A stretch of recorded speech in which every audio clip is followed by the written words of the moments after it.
Ophir uses high-quality teak wood for worktops, inserts, and other accessories. It is suitable for outside use and solid.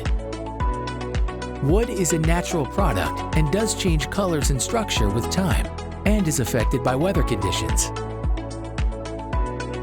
To preserve and protect the wood, oil it regularly. For this, you can use coconut oil or liquid vegetable oil. You will also need a cloth and sandpaper with a fine grain. If your teak wood is affected by moss or dirt, you can lightly sand it with sandpaper by making round movements.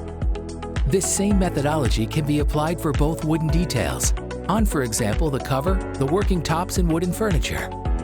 Afterwards, oil it again with a cloth. Coconut oil is particularly suitable for this purpose, but also liquid vegetable oil can be used. For longer periods, such as winter in a wet or cold climate, it is advisable to keep the wooden parts of your Ophir products inside.